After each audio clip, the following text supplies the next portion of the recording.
अभी ओपाला बना हूँ, थोड़े गाड़ी रही वाले छोड़ दूँ,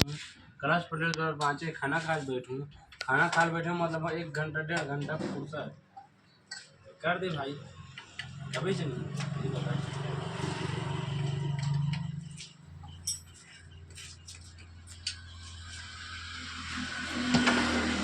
भगवान के खाना 2:30 बजे 3 बजे